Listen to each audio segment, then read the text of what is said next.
Buenas tardes. Vamos a continuar con la siguiente mesa.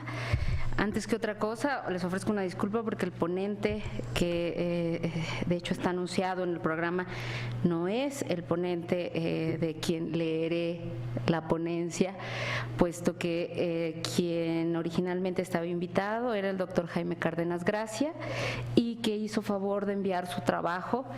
Yo no puedo hacer un resumen porque habla de infinidad de cuestiones, pero he señalado elementos importantes que creo es conveniente destacar para posteriormente darle el uso de la palabra al profesor Marcelo Salerno. El profesor Jaime Cárdenas Gracia es doctor en Derecho por la Universidad Autónoma de México y por la Universidad Complutense de Madrid. Tiene especialidad en Derechos Humanos y Ciencias Políticas. Al doctor Cárdenas y al profesor Salerno les corresponde hablar sobre la Constitución de Querétaro. Antes de comenzar con el texto del doctor Cárdenas, me gustaría mencionar que justo en este estado de la República se pueden mencionar algunos acontecimientos históricos muy importantes que solo mencionaré porque creo que son destacables para nuestra historia e incluso para la propia Constitución que aún nos rige. En este caso, dos acontecimientos importantes que no quiero dejar de mencionar es que en 1847 tuvimos la invasión de las fuerzas estadounidenses y en 1948 se firmó el Tratado de Guadalupe Hidalgo justamente para detener esto y sobre todo algo muy importante fue el periodo en que México perdió la mitad prácticamente de su territorio y posteriormente el 5 de febrero de 1917 es que se proclama en esta ciudad de Querétaro la Constitución, evidentemente que actualmente nos rige y a la que este año hemos dedicado continuos eventos para homenajearla. Yo no sé si es la expresión adecuada, pero bueno, forma parte de uno de esos homenajes. Bien. El texto del doctor Jaime Cárdenas Gracia se titula La Constitución del Estado de Querétaro de 2008. Debo decir que la mitad del trabajo del doctor Cárdenas Gracia, en la primera parte, que se llama Introducción, los modelos constitucionales olvidados, hace toda una reflexión respecto de diversas versiones que él llama de constitucionalismos. Yo tomaré algunas características para de inmediato pasar al análisis de la Constitución de Querétaro. El doctor Cárdenas dice lo siguiente: toda constitución se orienta por un modelo teórico, además de recibir las influencias políticas de coyuntura.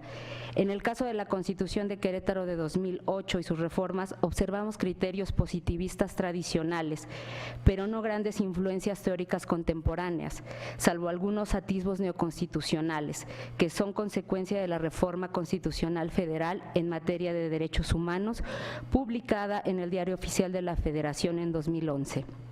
No existe en su texto una fuerte impronta neoconstitucionalista, ni crítica, ni del constitucionalismo popular. Tampoco advertimos influencias del nuevo constitucionalismo latinoamericano. Cuando se habla de constitucionalismo, no podemos dejar de lado las versiones más influyentes de nuestro tiempo: el neoconstitucionalismo, el constitucionalismo crítico, el constitucionalismo popular y el nuevo constitucionalismo latinoamericano. Por eso conviene reflexionar sobre cada una de ellas para situar sus límites y para entender si con alguna de las mencionadas podemos efectivamente hacer frente a las consecuencias negativas del neoliberalismo globalizador. Solo identificaré las características de cada uno de estos para pasar al análisis de la Constitución de 2008. Al respecto del neoconstitucionalismo establece lo siguiente: según Guastini, el neoconstitucionalismo tiene como notas distintivas las siguientes: la rigidez de la Constitución, de la que ya se ha mencionado aquí, el control de la constitucionalidad de las leyes, la fuerza vinculante de la Constitución, la sobreinterpretación de las disposiciones constitucionales, la aplicación directa de tales disposiciones por parte de los jueces, la interpretación conforme de la ley ordinaria y la influencia indirecta de la Constitución en las relaciones políticas. respecto de... hace todo un análisis, pero voy a saltar a la siguiente descripción que hace Carlos de Cabo, en donde expone las características la segunda etiqueta que menciona el doctor Cárdenas, que es en donde expone este autor Carlos Cabo las siguientes características del derecho según la teoría crítica, que es el constitucionalismo crítico que les había mencionado. 1. Ser el derecho del conflicto, básicamente del conflicto socioeconómico, pero también de otras aproximaciones como las del poder. 2. Asumir que el derecho es uno de los mecanismos básicos de legitimación y de ocultamiento de la realidad. Y 3, desbloquear el positivismo jurídico. Es decir, no acudir a la pureza metódica, romper con la neutralidad jurídica y asumir el papel crítico que le corresponde realizar al derecho. De Cabo insiste en que el derecho es muy importante desmascarar el rol ideológico y de manipulación que juega el otorgamiento jurídico a favor de los poderes fácticos nacionales y transnacionales. Uno de los asuntos cruciales para la teoría crítica consiste en reelaborar no solo sociológica o políticamente el concepto de pueblo, sino también realizar esa tarea jurídicamente. En cuanto al constitucionalismo popular, este está integrado por aportaciones principalmente del ámbito norteamericano, pero que han tenido impacto en América Latina, principalmente en Sudamérica. Sus notas distintivas son las siguientes: 1. Flexibilizar la Constitución y excederla. 2. Desafiar la supremacía judicial y en ciertos casos impugnar cualquier forma de control judicial de constitucionalidad. 3. Proponer la interpretación extrajudicial de la Constitución. 4. Sostener la democratización de todas las instituciones políticas y económicas. Y 5. Recuperar la relación entre derecho y política. Entre las finalidades destacadas de esta corriente teórica están el cuestionar el papel del juez constitucional como monopolio máximo intérprete de la Constitución y del ordenamiento, y promover al máximo la participación ciudadana en las decisiones colectivas, pues la legitimidad democrática de las mismas depende del grado de participación de las personas en ellas. Finalmente, hace referencia al nuevo constitucionalismo latinoamericano y dice lo siguiente: teoriza en torno a las constituciones de Venezuela de 1999, de Ecuador de 2008 y de Bolivia de 2009. Contiene rasgos deplorables, pero posee otros que son luminosos. Entre los deplorables está el hiperpresidencialismo que ha fomentado, pero tiene entre sus facetas positivas las siguientes: 1. Busca construir realidades más igualitarias. 2. Amplía los mecanismos de democracia participativa. 3. Establece fórmulas democráticas al control de constitucionalidad. 4. Rescata el papel del Estado en la economía para superar las desigualdades económicas y sociales. Y 5. Plantea una integración internacional más simétrica que la que se predica en otras latitudes. Podemos decir que es un constitucionalismo en el que la voluntad constituyente de las clases populares se manifiesta en una vasta movilización social y política que configura un constitucionalismo desde abajo, protagonizado por los excluidos y sus aliados, con el objetivo de expandir el campo de lo político más allá del horizonte liberal mediante una institucionalidad nueva, plurinacionalidad, una territorialidad nueva, autonomías asimétricas, una legalidad nueva, pluralismo jurídico y un régimen político nuevo, democracia intercultural y nuevas subjetividades individuales y colectivas, individuos, comunidades, naciones, pueblos nacionales, en donde todos esos cambios constitucionales buscan garantizar la realización de políticas anticapitalistas y anticoloniales. Seguramente el nuevo constitucionalismo latinoamericano puede recibir críticas, pero como he señalado, ha alentado el hiperpresidencialismo en América Latina, pero debe ser tomado en serio como una vía para enfrentar las consecuencias nocivas del neoliberalismo globalizador. Su carácter alternativo, su insistencia en la igualdad material, su énfasis en los derechos de los pueblos originarios, la recuperación de las distintas formas de participación democrática, la defensa de los recursos naturales a favor de la nación, la rectoría económica que promueve a favor del Estado nacional, la ampliación de los derechos sociales y colectivos desconocidos en el derecho occidental y la orientación de una política basada en la solidaridad y en la cooperación frente al individualismo posesivo del neoliberalismo globalizador son a todas luces poderosos instrumentos para superar los profundos elementos negativos del neoliberalismo globalizador expresado en el neoconstitucionalismo débil. Bien, hasta aquí esta exposición. Quise leer algunos extractos porque en las críticas que hace al texto de la Constitución de Querétaro, la vigente, finalmente en sus conclusiones retoma este tema y avanza a favor de este neoconstitucionalismo latinoamericano. Entonces creo que era conveniente dar estos elementos. Bien, ahora en cuanto al análisis de la Constitución, establece lo siguiente. El Estado de Querétaro ha contado con 6 constituciones, 1825, 1833, 1869, 1879, 1917 y 2008. La primera de las constituciones de 1825 contiene un texto largo de 273 artículos. Una de sus características fundamentales consistía en reconocer, a diferencia de la Constitución de la República de 1824, derechos humanos. La duración de esta constitución fue efímera. La Constitución de 1833 estuvo marcada por el enfrentamiento entre centralistas y federalistas. Esta constitución fue federalista, pero se desenvolvió en el marco de las constituciones centralistas de 1836 y 1843 en la etapa del Segundo Imperio. En materia de derechos, la Constitución de 1833 contuvo semejante texto al de 1825. Se trató de un texto muy amplio, de 307 artículos. Es el texto más prolijo de la historia constitucional queretana. Esta constitución, al igual que la primera, estableció que la religión sería la católica, apostólica y romana, con exclusión de cualquier otra. Las constituciones de 1869 y 1879 hacen referencia expresa a los derechos previstos en la Constitución de 1857. Entre los derechos se reconoce el principio de igualdad y diversos derechos en materia de seguridad jurídica. La Constitución de 1879 prohíbe que las personas declaren contra sí mismas en un juicio criminal o contra aquellos con quienes tuvieran vínculos de sangre hasta el 4º grado. Las Constituciones de 1869 y 1879 contemplan las prerrogativas del ciudadano queretano, derechos políticos. Estas dos constituciones adoptaron para su régimen interior la forma de gobierno republicano, representativo, popular y federal, al igual que las constituciones precedentes. En materia de poderes públicos, igual ocurrió con la Constitución de 1833. Se determinaron los siguientes poderes: electoral, legislativo, ejecutivo y judicial. El método de elección de las autoridades era indirecto por mayoría absoluta a través de colegios electorales. A excepción de la Constitución de 1879, las constituciones previas contemplaron la figura de vicegobernador.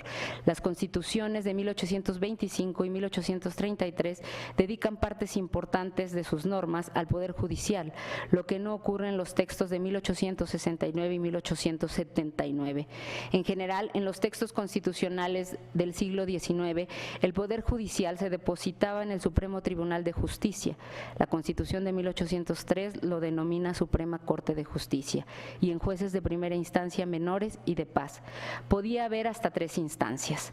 La Constitución de 1917 incluye los derechos de los habitantes del Estado: amparo, protección de las leyes, aplicación igualitaria de la ley, alimentación en caso de reclusión en centros penitenciarios, derecho a la educación, derecho de petición y principio de legalidad.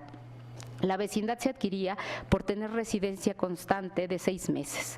La calidad de ciudadano del Estado la obtenía la persona que, teniendo la característica de ciudadano de la República, hubiera nacido en el territorio queretano o residido durante 1 año en su territorio. Los poderes que se concibieron fueron los 3 clásicos: el ejecutivo, el legislativo y el judicial. Se incorporó la figura del Ministerio Público y del municipio libre, integrado por el presidente municipal y regidores. También se abundó sobre los distintos tipos de responsabilidades de los servidores públicos. Fue una constitución presidencialista que facultaba al gobernador para opinar sobre las discusiones del legislativo y para hacer cumplir las decisiones del Poder Judicial. Esta constitución se reformó en distintas ocasiones, entre otras 1918, 1921, 23, 28, 29, 86 y 1991. Esta última reforma fue de carácter carácter integral en materia de derechos humanos, del Estado, del poder público, de los tribunales administrativos, del municipio, de la hacienda del Estado, de las responsabilidades de los servidores públicos, de la reforma e inviolabilidad de la Constitución.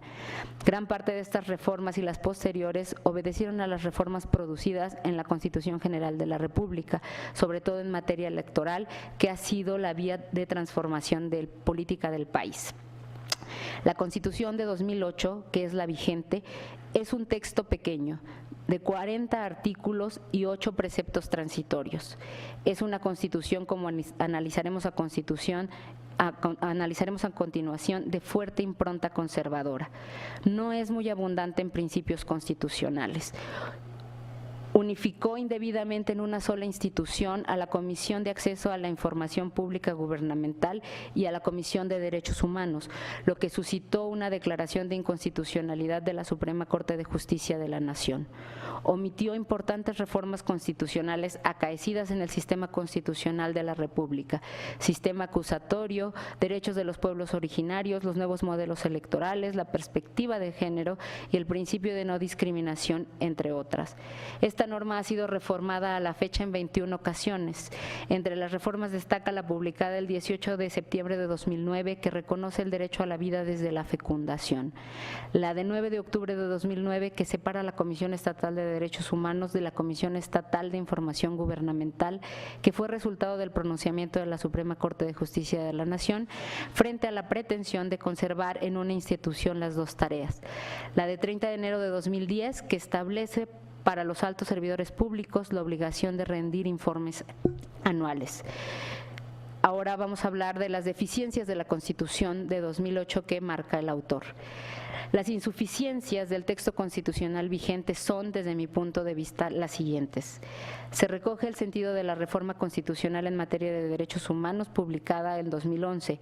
Se incorpora la jerarquía de los tratados en materia de derechos humanos, la interpretación conforme y pro homine, el principio de dignidad de las personas y la prohibición de la discriminación. Sin embargo, no se alude ni al bloque ni al parámetro de regularidad constitucional local. Hoy en día existe un importante debate nacional con motivo de la aprobación de la primera Constitución de la Ciudad de México. 2. Se mantiene el reconocimiento del derecho a la vida desde la fecundación. El artículo 2, en su párrafo 10, dice: el Estado respeta, reconoce, protege y garantiza el derecho a la vida de todo ser humano desde el momento de la fecundación como un bien jurídico tutelado, y se le reputa como nacido para todos los efectos legales correspondientes hasta la muerte. Esta disposición no deroga las excusas absolutorias ya contempladas en la legislación penal. La norma obviamente no reconoce el derecho a la mujer a disponer de su cuerpo, y seguramente es consecuencia de la influencia del clero queretano en la confección de la Constitución. El artículo 3 alude al fortalecimiento de la familia, pero no hay un reconocimiento al derecho de las familias. No se admite la autonomía territorial de los pueblos originarios, ni se le permite constituirse como un cuarto nivel de gobierno. No se precisa que la consulta derivada del artículo 6 de la Convención 169 de la OIT, de la Organización Internacional del Trabajo, deba ser previa, libre, informada, y mucho menos se indica ser vinculante. Tampoco se reconoce a la democracia comunitaria como una modalidad de democracia compatible con la representativa, directa y deliberativa. 5. El derecho a la educación pública no contempla ese derecho. El derecho a la educación pública no contempla ese derecho obligatorio en la educación superior. Artículo 4 constitucional. Lo anterior no es obviamente privativo del Estado de Querétaro. La educación superior en México se encuentra privatizada y miles de jóvenes son rechazados de las instituciones de educación superior por falta de plazas y de presupuestos públicos. 6. No hay reconocimiento a los derechos de la naturaleza ni a los derechos de los animales. La concepción de los derechos humanos en la Constitución de Querétaro es antropocéntrica. Su compromiso con los derechos de la naturaleza o de los animales es la que tradicionalmente se ha aceptado por el derecho mexicano. Los aires del nuevo constitucionalismo latinoamericano de Ecuador, Bolivia o Brasil no ha llegado por estos lares. 7. El derecho de acceso a las nuevas tecnologías de la información no es gratuito. El artículo 6 de la Constitución postula que el acceso a Internet será libre y universal, pero no precisa gratuidad en su acceso. Ni siquiera en los sitios y espacios públicos se garantiza su gratuidad. 8. La figura de la democracia participativa son muy limitadas, no empoderan al ciudadano y están reconocidas en la legislación secundaria. 9. No existe reconocimiento de la inviolabilidad del voto de los diputados. El artículo 9 de la Constitución solo protege la inviolabilidad de las opiniones. En el derecho mexicano no existe la figura europea que prohíbe constitucionalmente el mandato imperativo. 10. El sistema electoral es destacadamente mayoritario. Lo anterior favorece a las fuerzas políticas mayoritarias sobre las fuerzas minoritarias. No se garantiza el principio de que a X número de votos y número de escaños. Es un sistema poco representativo y proporcional.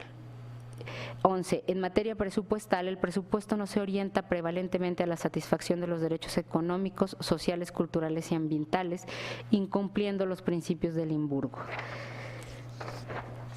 12. La integración de los órganos constitucionales autónomos y de los magistrados del Tribunal Superior de Justicia del Estado depende del reparto de cuotas entre los partidos políticos. 13. No se prevén fórmulas parlamentarias o de gobiernos de coalición, en este último caso ni siquiera de manera optativa, tal como prevé el artículo 89, fracción séptima de la Constitución General de la República. 14. No se crea un tribunal constitucional local independiente del Poder Judicial local. Según la Ley de Justicia Constitucional del Estado, los asuntos constitucionales son en general competencia de la Sala Constitucional del Tribunal Superior de Justicia. Los medios de control constitucional local son la acción de inconstitucionalidad, la acción por omisión legislativa, la controversia relativa a la competencia, el juicio de protección de los derechos fundamentales y el juicio de protección de los derechos colectivos o difusos. 15. Los magistrados que ejercen el control de constitucionalidad local carecen de legitimidad democrática de origen. No son electos por los ciudadanos. Sus nombramientos derivan del reparto de las cuotas de los partidos mayoritarios. 16. El Consejo de la Judicatura Local no tiene independencia del presidente del Tribunal Superior de Justicia. El presidente del tribunal es al mismo tiempo el presidente del Consejo de la Judicatura. 17. No se prevé la revocación del mandato. La Constitución de Querétaro no estableció ningún mecanismo de democracia popular para revocar en el cargo a los gobernantes electos imputados por corrupción o por apartarse de su programa o plataforma electoral. 18. No se contempla el derecho de resistencia, ni la desobediencia civil, ni la objeción de conciencia. No existen vías para la disidencia respecto a un orden normativo válido pero injusto. Las reformas de la Constitución no se aprueban mediante referéndum, las decisiones fundamentales del Estado son adoptadas por élites políticas y se prescinde de los ciudadanos. El sistema anticorrupción local repite los vicios del sistema anticorrupción nacional. Los vigilantes son nombrados por los vigilados. Hasta aquí ese apartado. El último apartado es el siguiente: las características negativas de la Constitución de Querétaro. Encuentro como características negativas de la Constitución de Querétaro las siguientes. 1. Se advierten elementos neoliberales al texto que no pueden ni deben soslayarse. 2. Se dejaron de maximizar los derechos fundamentales. 3. La democracia directa y participativa previstas no son totalmente accesibles a los ciudadanos y hay materias excluidas de la participación. 4. El control del poder público fue incrementado. 5. Se produjo a nivel local sin grandes innovaciones, el Sistema Nacional Anticorrupción. 6. Técnicamente se descuidó el apartado de la distribución de competencias en el nivel horizontal y vertical. 7. El Poder Judicial, salvo algunos cambios en su cúspide, seguirá sin tener legitimidad democrática de origen. 8. Los órganos constitucionales autónomos estarán controlados por los partidos políticos mayoritarios en el Congreso local. 9. Se reconoció a los pueblos indígenas, pero sus derechos no se expandieron en materia consultiva vinculante y establecimiento de un cuarto nivel de gobierno. Y 10. El desarrollo urbano y territorial del Estado seguirá grandemente influido por poderes fácticos. El texto constitucional aprobado contiene numerosos ejemplos de su impronta neoliberal, así menciono algunos. No se establece carácter social de la propiedad privada, el principio de progresividad fiscal es excluido de la hacienda pública, los servicios públicos pueden ser privatizados, el espacio público también para contribuir a la especulación urbana. El tratamiento o saneamiento de las aguas en el Estado puede ser privatizado. La hacienda pública no se orienta a la plena garantía de los derechos económicos, sociales y culturales y ambientales. Los derechos humanos no fueron previstos generosamente, no se reconocieron derechos que son importantes para las personas, como el derecho a la renta básica, el derecho a la muerte digna, derecho a los ciudadanos, a la salud sexual y reproductiva, a la educación pública obligatoria y gratuita, incluyendo la universitaria, no se reconoció el derecho a un gobierno honesto, entre otros. En materia democrática, directa y participativa, la Constitución remite a la legislación secundaria, como ya se había mencionado. Bien, voy a pasar a las conclusiones. El sistema constitucional queretano, como el nacional, requiere de un gran cambio. Es momento de que el derecho sirva para transformar las injustas y desigualdades realidades nacionales, no más a un derecho al servicio del status quo. La Constitución de Querétaro de 2008 tuvo una orientación positivista tradicional. En parte, su texto se salva por la Reforma Constitucional Federal en materia de derechos humanos, publicada en 2011, pero en su confección no se encuentran innovaciones sustanciales que pongan a los derechos y a los principios democráticos como el fundamento y orientación de las instituciones públicas. El constitucionalismo local debe tomar en cuenta grandes debates internacionales y nacionales sobre el diseño constitucional. Hubiese sido importante que la Constitución de Querétaro se nutriera del constitucionalismo popular, del constitucionalismo crítico y del constitucionalismo latinoamericano. Sin embargo, aún es tiempo de preparar un proceso constituyente estatal que surja de la sociedad, que se discuta ampliamente por los habitantes y sectores sociales relevantes y se apruebe en definitiva por el referéndum del pueblo de ese estado. Hasta aquí las palabras del doctor Cárdenas. Y bien, sin más, porque tal vez excedí el tiempo, porque era extensísima, intenté hacer un resumen lo más apretado posible, pero sin más le voy a dar el uso de la palabra a Marcello Salerno, investigador de Derecho Público en la Universidad Aldo Moro en Bari, Italia. Sí, gracias mille, gracias infinito. Muchas gracias. Permítanme también hoy agradecerle a los organizadores de este evento y por la invitación por parte de Giuseppe Franco Ferrari. Escuché con cuidado, con atención esta ponencia y me parece una ponencia muy crítica frente a la Constitución de Querétaro, y yo tengo otro papel en el sentido de que la evolución histórica de especial manera me es muy útil para lo que voy a decir, porque estudié la Constitución actualmente en vigor. Por lo tanto, la reconstrucción histórica es de mucho interés y el acercamiento crítico, naturalmente,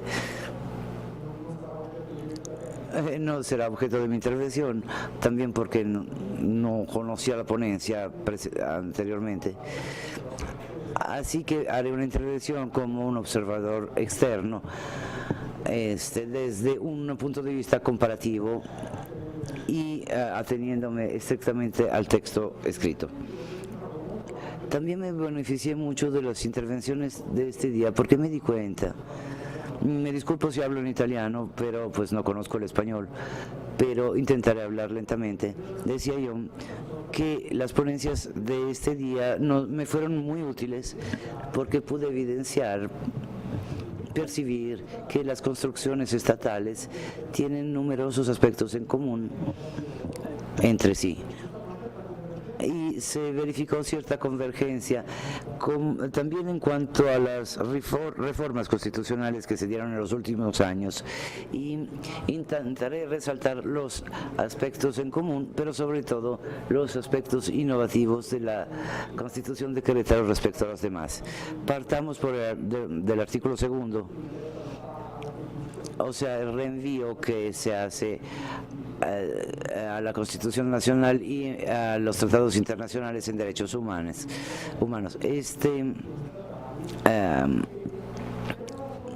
esta apelación existe también en otras constituciones estatales y después eligen ocuparse de forma más o menos detallada de este tipo de derechos.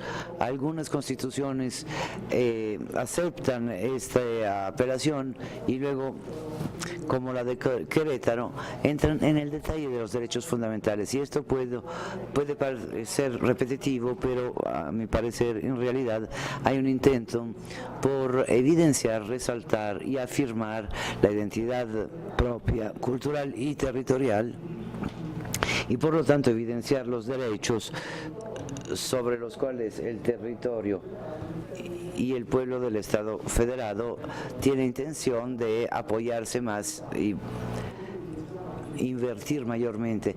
Como decía Vincenzo de Falco en la mañana, las constituciones de los estados federados pueden ser modificadas con mayor facilidad si se le compara con la Constitución federal, y por lo tanto se adaptan de mejor manera a responder al contexto social y económico, lo cual puede ser otra razón. Y efectivamente la Constitución de Querétaro fue reformada en numerosas ocasiones recientemente. Recordábamos 2008, 11, 13 y 17 con integraciones de importancia. Veamos entonces cuál es la impostación que esta Constitución otorga al tema de los derechos. En primer lugar, encontré un cuidado especial de la persona, por ejemplo, el derecho de la alimentación, práctica del deporte, que encontramos también en la Constitución de Guerrero, como decíamos en la mañana, derecho al ambiente saludable, y también la defensa de la vida, como también recordaba la intervención recién leída, desde la concepción hasta la muerte, lo cual se encuentra también en la Constitución de Colima. Parecería una gran innovación respecto a las constituciones europeas, donde este principio es muy debatido y todavía no ha entrado en las constituciones. Efectivamente, un principio de esta índole en la Constitución puede traer algunos riesgos, por ejemplo, cuando es necesario equilibrar el derecho del niño no nacido con el derecho de la madre, y los riesgos, por lo tanto, que sufre una persona que ya vive y ha creado una red de afectos y relaciones, la madre. Por lo tanto, insertar una equiparación, una igualdad del concebido ante cualquier otra persona ya nacida, ya viviente, puede implicar este tipo de riesgos. También hay elementos de modernidad en la Constitución de Querétaro. A través de las reformas del 2016 se incluyó el derecho al Internet y a la tecnología, con un papel activo del Estado en la garantía de este derecho. Entonces, la tecnología e Internet se convierten en derechos sociales porque se dice que el Estado está obligado en implementar las políticas necesarias para dar efectividad a este derecho. Por lo tanto, este principio de efectividad es un principio que le impone una obligación que está a cargo del Estado. También existe otro principio que se expone en el artículo 2, la utilización de la tecnología. La tecnología informática nunca debe violar los derechos fundamentales. Efectivamente, este es un riesgo que ya empezamos a entrever en años recientes, es un riesgo muy moderno respecto a nuestras sociedades. El sistema educativo. También aquí, durante el día de hoy, se apreció que numerosas constituciones afirman el derecho a la educación, pero también se establecen los valores a los cuales el sistema educativo debe inspirarse, y incluso en algunos casos también las materias que deben estudiarse, particularmente dentro del sistema educativo. Por ejemplo, me refiero al artículo 4 de la Constitución, donde se dice que la educación estatal deberá promover el conocimiento de la geografía, la cultura, los derechos humanos, las características sociales y económicas, los valores históricos, artísticos, arqueológicos, la lengua, la tradición. En nuestras constituciones no se aprecia un nivel de tanto detalle de enunciado. Se afirma el principio del derecho a la educación y luego es libre.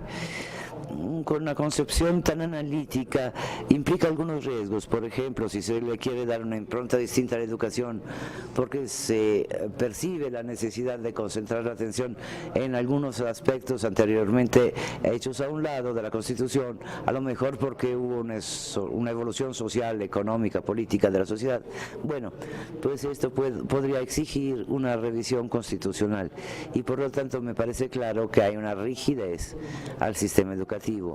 No hago referencia a la fijación de valores, sino a la fijación de materias objeto de estudio.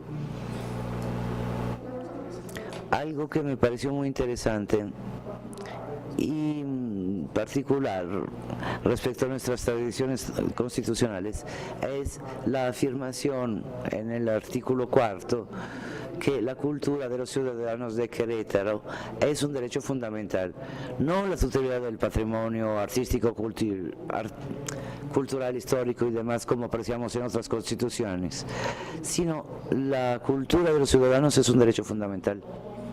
Me resulta un poco difícil encontrarle una aplicación concreta a este principio y podría ser muy interesante un estudio al respecto, sobre este aspecto.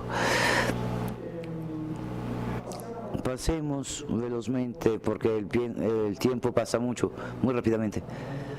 No quisiera pasarme de lo concedido. La organización constitucional encuentro un aspecto que fue la atribución, el otorgamiento del poder ejecutivo en manos de una monocracia, o sea, el jefe del Estado. Generalmente el poder ejecutivo es atribuido a un órgano colegiado, mientras que aquí encontramos también en lo referente a la Constitución Federal se concentra en unas solas manos el poder ejecutivo. Esto puede implicar riesgos, sobre todo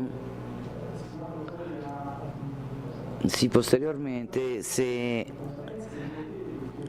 encuentran las competencias, los poderes que tiene el gobernador. Por ejemplo, se le atribuye el poder de garantizar la libertad, la paz, la seguridad social, el orden público y tomar el mando en caso de perturbación grave del orden público, y también el poder de nombrar y remover libremente los empleados públicos del poder ejecutivo. No estamos hablando de sujetos que tienen una relación de confianza, sino simplemente los empleados públicos que solo tienen una relación de trabajo con el Ejecutivo. Por lo tanto, aquí hay algún riesgo de exceder en los poderes de este organismo monocrático. Es también interesante la referencia al reparto de las competencias entre Estado federal y Estado federado. Se utiliza el criterio residual. Todo aquello que no fue atribuido explícitamente al Estado federal pasa a ser competencia del Estado de Querétaro. Y por último, los aspectos relacionados con las finanzas y el presupuesto. Mi inclinación hacia este ámbito de investigación me parecen, por tanto, muy interesantes. Se establece el derecho, la prohibición de endeudamiento, siempre y cuando no se trate de gasto público productivo, es decir, tiene que ser productivo el gasto público, y en otros casos que señala claramente la Constitución, por ejemplo, casos de emergencia, o si no, cuando se trata de una autorización de la Asamblea Legislativa que autorizaría con 2/3 partes el endeudamiento. Es una mayoría especialmente calificado. Al lado de esto existe la obligación de pagar este endeudamiento en los años sucesivos, estableciendo un plan de amortización para esta deuda de acuerdo a cuotas anuales que establece la ley. Entonces encontramos aquí una gran preocupación acerca de los riesgos que un endeudamiento público puede implicar en el erario, pero también en el sistema económico. Otro aspecto que me llamó la atención y que me parece muy interesante es que se establece el principio con base en el cual en el gobierno y otros órganos constitucionales, ni el uno ni el otro pueden contraer deudas durante el último año del mandato electoral, de su mandato de gobierno. Volvieron a mi mente las llamadas teorías económicas del ciclo electoral del gasto público, es decir, aquellas teorías económicas que afirman que el gasto público no sigue un ciclo económico sino electoral. Es decir, quien toma el encargo, la tarea, el encargo por elección, tiene la tendencia en el primer periodo a contraer deudas o de cualquier modo a tener una política económica restrictiva y posteriormente emprende una política económica expansiva porque hay evidentemente al final del mandato desea atraer el mayor consenso posible porque viene un proceso electoral. Bueno, esto está prohibido endeudarse en el último año de gobierno, salvo casos de emergencia. Y cabría preguntarse entonces de cuáles serían estos casos de emergencia. Otro aspecto que se relaciona con las finanzas públicas es el principio de que al menos el 30% de la deuda debe ser atribuido o debe colmarse con contribuciones propias del Estado o de las municipalidades. En este sentido, hay una coparticipación del Estado para el subsanamiento de las finanzas públicas. Llego entonces a las conclusiones porque ya se está terminando mis 15 minutos. Quiero compartir la idea con algunos ponentes de este día, el que en la enunciación de principios constitucionales en ocasiones se dificulta encontrar si esos principios encuentran una aplicación en la realidad.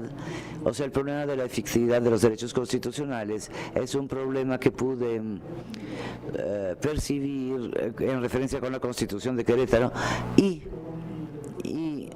comparto esta preocupación con los otros ponentes de este día.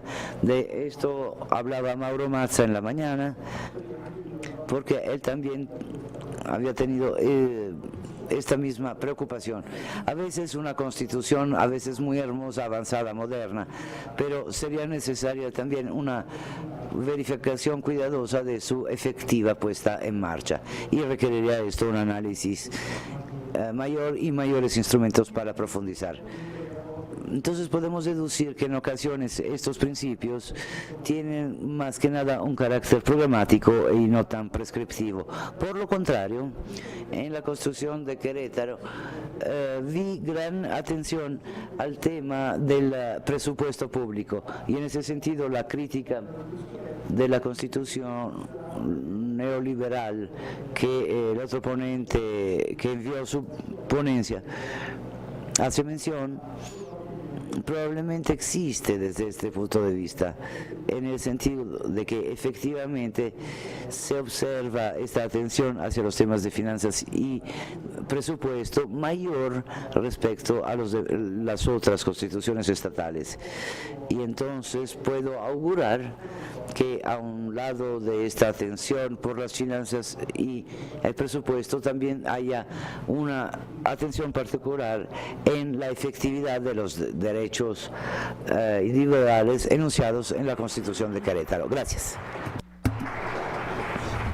Sí, efectivamente, este plano del valga la redundancia que acabo de mencionar, pero la efectividad es la preocupación importante que se esperaría que políticas públicas, legislador y todos los actores tuvieran que dar una respuesta justo para hacer aplicable las constituciones, no solo la de Querétaro en general, ¿no?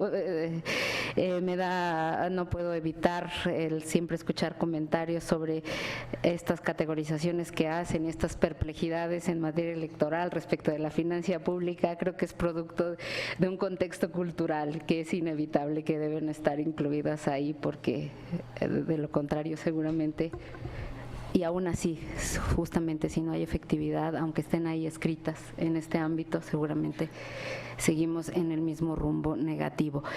Bien, para dar paso a la siguiente mesa, yo lo único que me resta es agradecer a los organizadores. Quiero hacerle un especial agradecimiento al doctor José María Serna de la Garza, que es el presidente de la sección mexicana del Instituto Iberoamericano de Derecho Constitucional, porque haré primero un agradecimiento a mi casa actual, porque yo realmente le tengo un especial afecto y reconocimiento por el trabajo incansable que hace en cada uno de los eventos en que participa en la organización. Recientemente, ya lo han mencionado varias veces, organizó un evento sobre federalismo que fue tremendamente exitoso y de un alto nivel académico, y ayer mismo ya les puso sobre la mesa la posibilidad de hacer un seminario en donde haya una interacción respecto de temas específicos que ojalá lleve a buen puerto, porque el nivel de discusión en los eventos que organiza el doctor siempre es elevadísimo. Por otra parte, mi agradecimiento al doctor Valadez, al doctor Jorge Sánchez Cordero, al Colegio Nacional, a este instituto, por permitirme estar como moderador en una área del conocimiento que, si bien es derecho, no es la mía originalmente, porque pertenezco a la filosofía del derecho, a esta área, pero yo con mucho gusto participo, y les quiero extender mi gratitud a los profesores italianos, porque siempre es un gozo escucharlos, su claridad, su chiarezza analítica al plantear y analizar los tópicos de cualquier área del derecho que me ha tocado escuchar, siempre es algo que aprecio, valoro y realmente agradezco di cuore. Así que muchas gracias y damos paso a la siguiente mesa.